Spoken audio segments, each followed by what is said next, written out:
Manchester United are 5, Lyon 4. We are now approaching 24 hours since kickoff of one of the maddest football matches I have ever seen in my life. But it's in these unique games, these pressure cauldrons, these emotionally draining games, that you really learn a lot about your players and the squad that you've got at your disposal. So that is why today I want to go through 5 lessons we learned from this bonkers football match. So point number 1, in my opinion, is a really obvious one, and that is that mentality is key. It doesn't matter how much ability you've got, it doesn't matter the technical level you possess, the tactical advantages your manager gives you.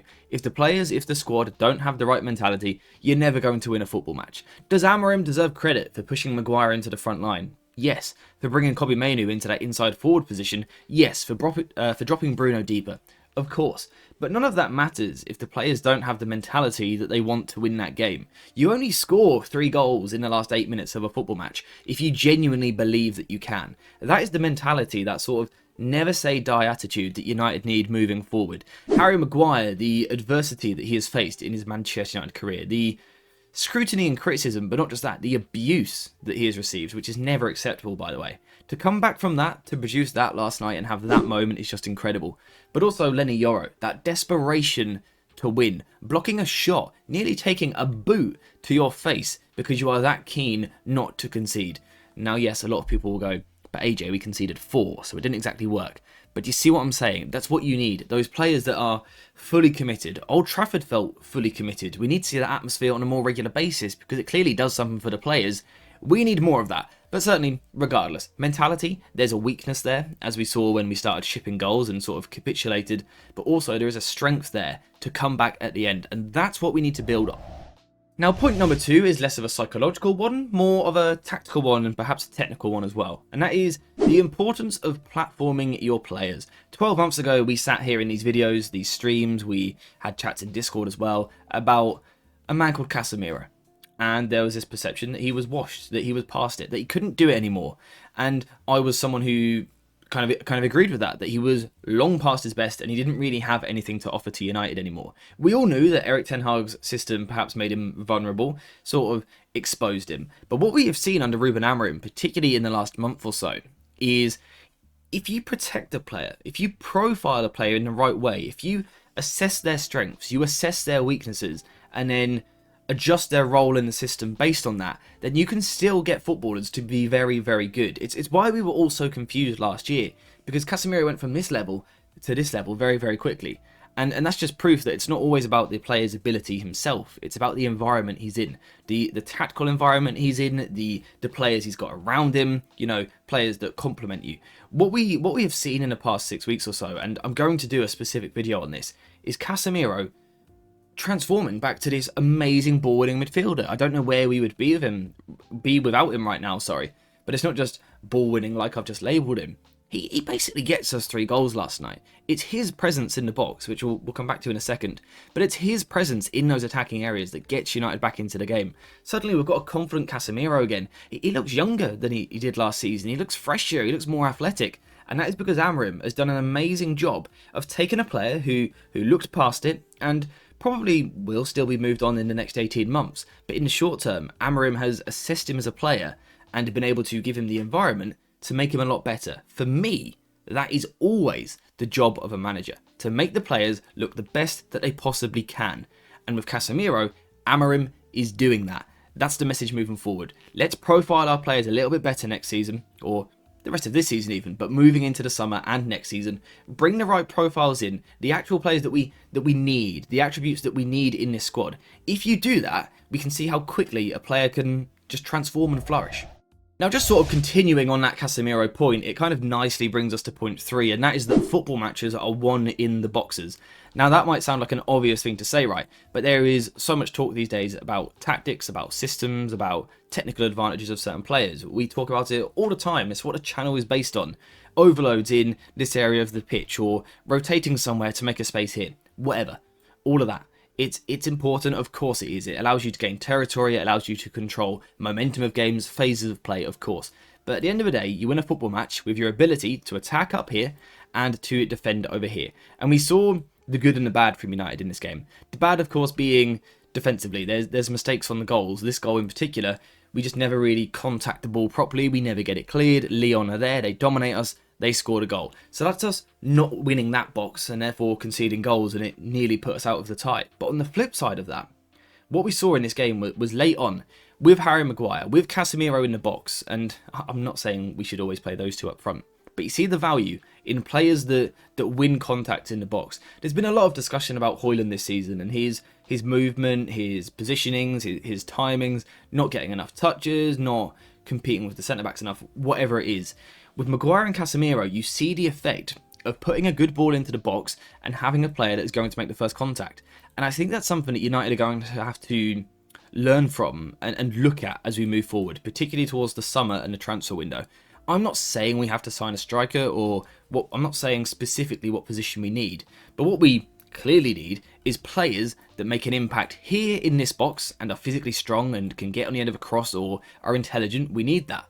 But we also need players in this defensive backline that can defend these zones, whether that be set pieces or an open play. We saw last night just how brutal elite level football is. European football in particular is so harsh. United nearly cruelly dumped out of the competition, and then the flip, how brutal that was for Lyon. It's because elite level football is tough, and it will punish you so harshly if you don't dominate the two boxes. United did it in spells and just about did it more than Lyon. It's an area we need to address though, because clearly it literally decides football matches.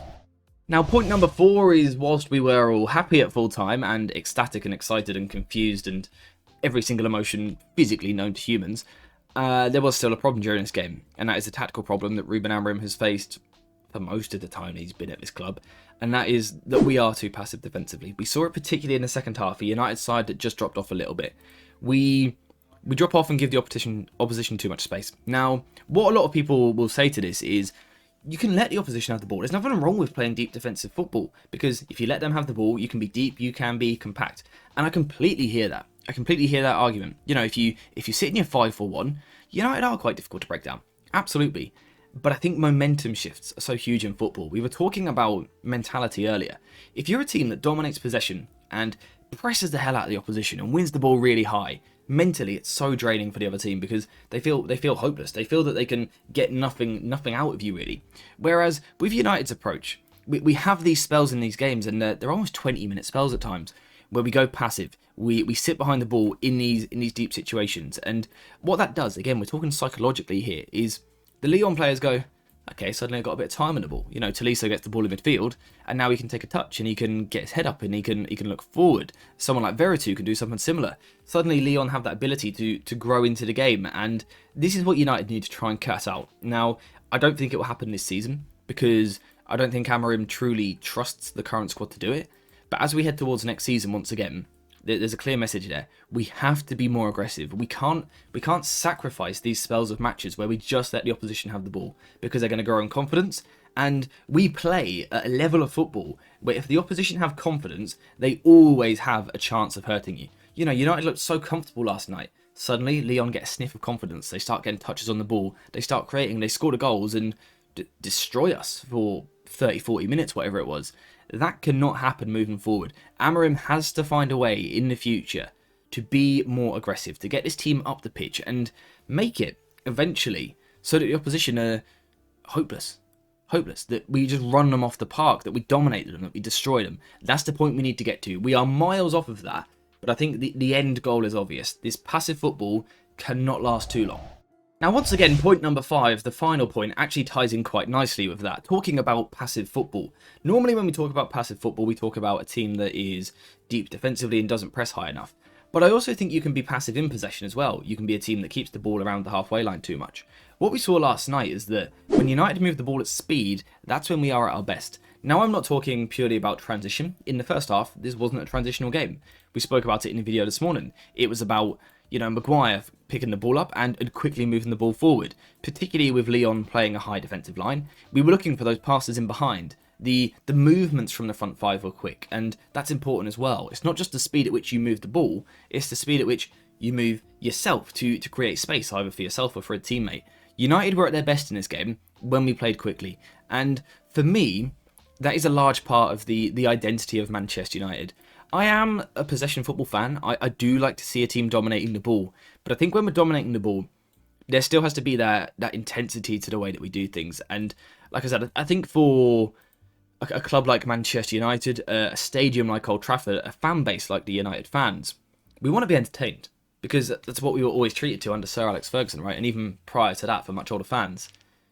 Entertaining, exciting, fast-paced football. We've seen this blend this season under Ruben Amorim, where we've become a bit of a slower team, even on the ball, a bit slower.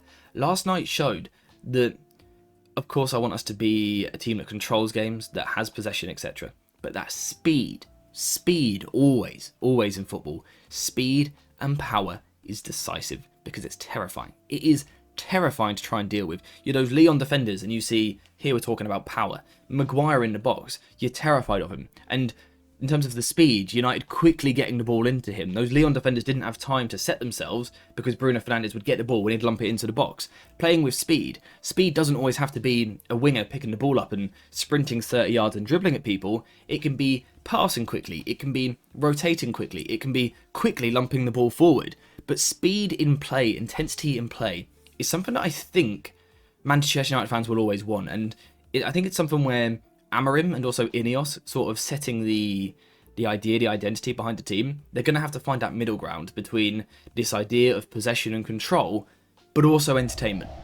So yeah, that is that. One of the most bonkers matches of football I have ever seen. And like I said right at the start, it's a game where you learn a lot about your squad, you learn a lot about the individuals, but also I think you learn a lot about some of the basics of football, the importance of confidence and mentality and belief for the fight back, the importance of getting players into their best positions to get the most out of them, the importance of moving the ball quickly and things like that, the intensity, being aggressive, all of those things, they're all really important. And I think last night proved that so nicely. These are the things that Amorim needs to himself get better at. We need the players to get better at it, and we also need to recruit better players to help us get better at it. So yeah, I think there's a lot of lessons to be learned tonight. It was a chaotic game, one of the, like I said, craziest games of football you'll ever see, but also it actually just summed up football perfectly at its most basic form, and there's a beauty in that, But I think the biggest lesson is we're through to the semi-final of the Europa League, and maybe, just maybe, we can go all the way. If you think we can win this competition,